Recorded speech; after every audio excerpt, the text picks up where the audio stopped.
3 महीने में ही 30,000 से भी ज्यादा सब्सक्राइबर्स और 1.5 महीने में ही चैनल मोनेटाइज। ये देखने के बाद आप लोगों का एक रेगुलर सवाल मुझे हर बार आता है।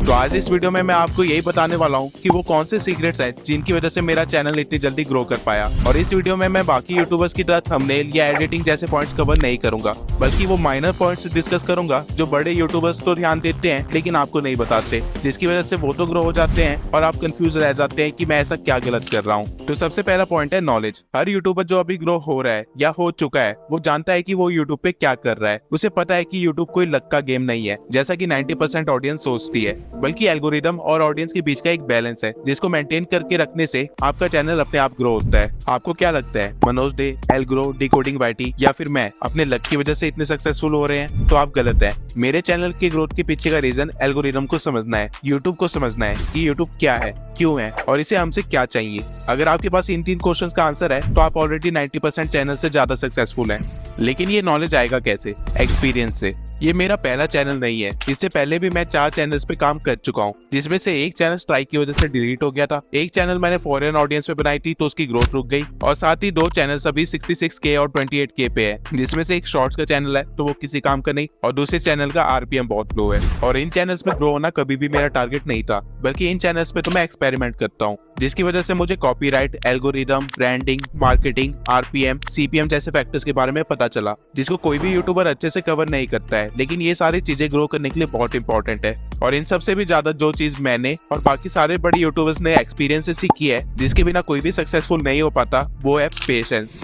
अभी जितने भी नए यूट्यूबर्स आते हैं वो सोचते हैं कि 1-2 महीने में ही चैनल मोनेटाइज कर ले, और जब वो ऐसा नहीं कर पाते हैं तो वो डिमोटिवेट हो जाते हैं और गिव अप कर देते हैं, या फिर अपने कंटेंट के साथ अनकंसिस्टेंट हो जाते हैं। यूट्यूब एक्चुअल में एक लंबी गेम है। अगर आपको 1-2 महीने के अंदर ग्रोथ चाहिए तो आपके लिए इंस्टा सही प्लेटफॉर्म है, ना कि यूट्यूब। यूट्यूब पे काम करने से पहले आपको अपना पेशेंस लेवल काफी बढ़ाना पड़ेगा और अपना माइंडसेट चेंज करना पड़ेगा।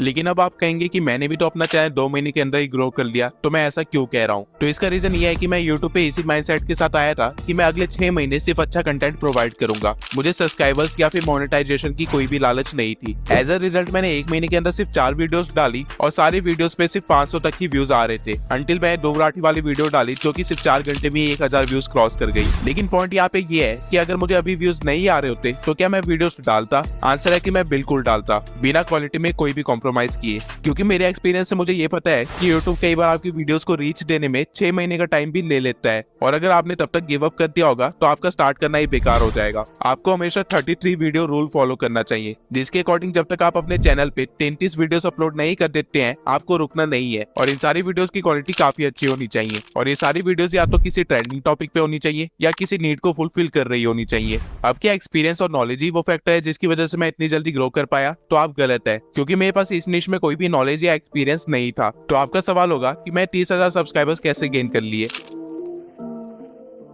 इस नीश में एंटर होने से पहले मैंने पूरे 1 हफ्ते इस नीश को स्टडी किया, जहां मैंने मनोज डे, एल्ग्रो, स्टेप ग्रो, डिकोडिंग वाईटी जैसे बड़े चैनल्स को स्टडी किया, और साथ ही साथ जो नए चैनल्स हर रोज क्रिएट हो रहे थे मैं उनको भी स्टडी कर रहा था, और एंड में मुझे एक परफेक्ट स्पॉट मिल गया इस नीश में एंटर करने के लिए। मुझे 1 हफ्ते की स्टडी के बाद ये पता चला कि एल्ग्रो अकेला काफी बड़ी ऑडियंस बेस होल्ड कर रहा था, और उसके गायब होने के बाद लोग नए यूट्यूबर्स को ट्राई कर रहे थे, जिसकी वजह से छोटे चैनल्स भी व्यूज ले पा रहे थे। और क्योंकि मुझे एल्गोरिदम की नॉलेज थी तो मुझे पता था कि किसी भी पुराने चैनल पे वीडियो डालने से ज्यादा बेहतर होगा कोई नया चैनल खोल के उस पे वीडियो डालूं, और इस नीश की एडिटिंग स्टाइल में भी काफी डिफरेंस था। तो अगर मुझे एक अच्छा कंटेंट बनाना था तो मुझे इस स्टाइल को अडेप्ट करना जरूरी था, और फिर मैंने 1 हफ्ते के अंदर ही YouTube ट्यूटोरियल्स के थ्रू ये एडिटिंग स्टाइल सीख ली। अब पॉइंट यहाँ पे ये है कि अगर मैं एल्ग्रो या डिकोडिंग वाईटी या फिर नए चैनल्स को स्टडी नहीं करता तो मैं भी उन नए चैनल्स की तरह 2 दिन चलता और उसके बाद गायब हो जाता। मैंने इस नीश के एक्सपर्ट्स को देखा और उसके बाद फिर बिगिनर्स को देखा, जिससे मुझे पता चल पाया कि मुझे क्या करना है और क्या नहीं करना है। सारे यूट्यूबर्स आपको ये सिखाते हैं कि क्या करना है, लेकिन आपको ये कोई नहीं बताता कि क्या नहीं करना है, जिसकी वजह से आप सभी लोग सेम मिस्टेक्स करते हो और आपका चैनल नहीं चल पाता।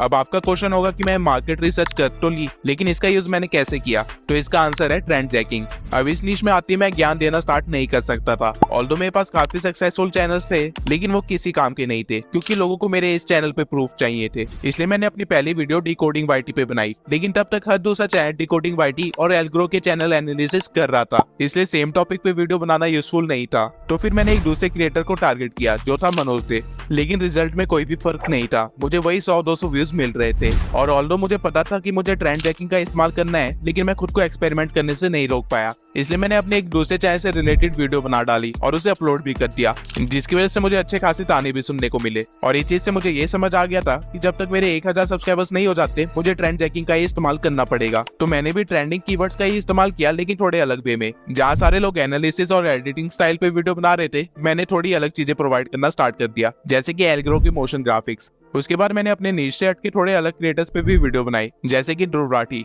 और वो वीडियो एक सक्सेस थी मेरे चैनल के लिए। और इसी वीडियो की वजह से मुझे 10,000 सब्सक्राइबर्स भी गेन हुए और मेरा चैनल भी मोनेटाइज हो गया। अब ऐसी एक सडन ग्रोथ एक ना एक बार हर चैनल को मिलती है, लेकिन आगे आपको सेम ग्रोथ मिलेगी या नहीं मिलेगी, ये इस बात पर डिपेंड करता है कि आपने इस ग्रोथ को किस तरह इस्तेमाल किया। अब मेरा चैनल ध्रुव राठी के कीवर्ड पे रैंक कर रहा था, इसलिए मेरे लिए ध्रुव राठी से रिलेटेड वीडियोस बनाना इंपॉर्टेंट हो गया था, और ये चीज मेरे लिए काफी फायदेमंद भी रही और उससे ज्यादा नुकसानदायक भी। और ये कैसे हुआ, ये मैं अभी बताता हूँ।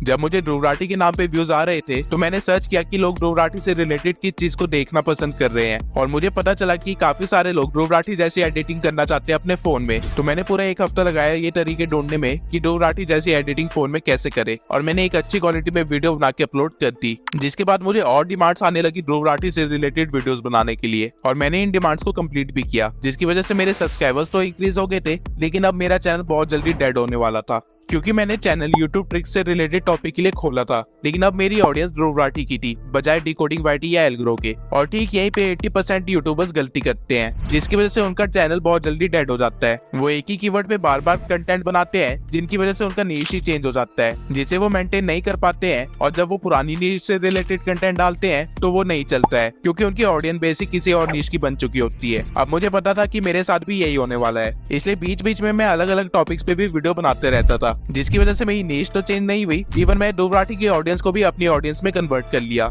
लेकिन अब आप कहेंगे कि ऐसे तो कई सारे चैनल्स हैं जो अपने ट्रेंडिंग कीवर्ड्स पे ही कंटेंट बनाते हैं, लेकिन उनके तो वो वीडियोस भी नहीं चलते हैं। तो मैंने ऐसा क्या किया कि मेरी ध्रुव राठी से रिलेटेड हर वीडियो पे लाख से भी ज्यादा व्यूज है, और मैंने उनको अपनी ऑडियंस में किस तरह कन्वर्ट कर लिया।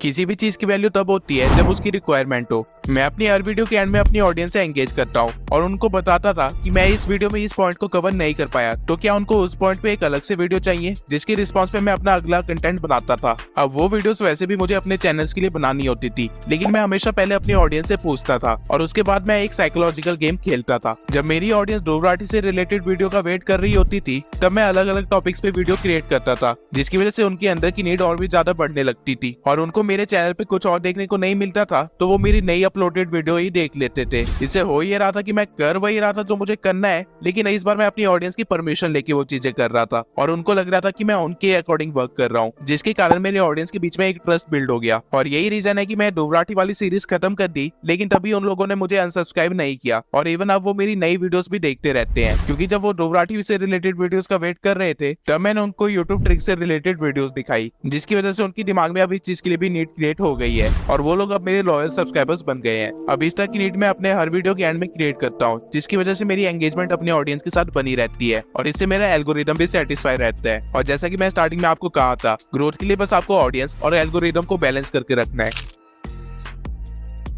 अब मार्केट रिसर्च करने के बाद और अपने एक्सपीरियंस से मुझे एक चीज समझ आ गई थी, अगर आपके पास एक एज नहीं है तो आप कभी भी लंबा नहीं टिकोगे। अब ये एज क्या होता है? एज का मतलब होता है कोई भी ऐसी एक खास चीज या टेक्निक जिसकी वजह से आप अपने कॉम्पिटिटर से अलग हो जाते हैं, या फिर जिसकी वजह से लोग आपको रिकॉग्नाइज करे।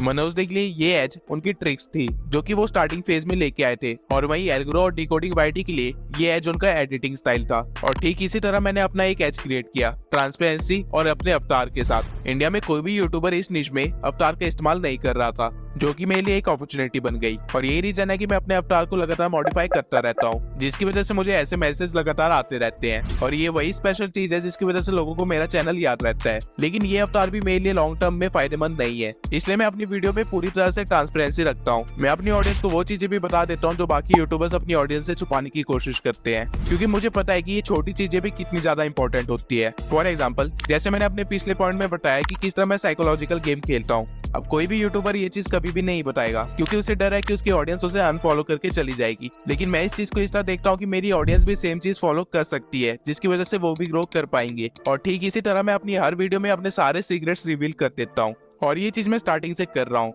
जैसा कि मैंने अपनी पहली वीडियो में ही बता दिया था कि मैंने कौन सी ट्रिक इस्तेमाल की अपनी पहली वीडियो को ही वायरल करने के लिए। अगर आपने अभी तक वो वीडियो नहीं देखी है तो अभी जाके उस वीडियो को जरूर देखिए, आपको सारी चीजें समझ आने लग जाएगी।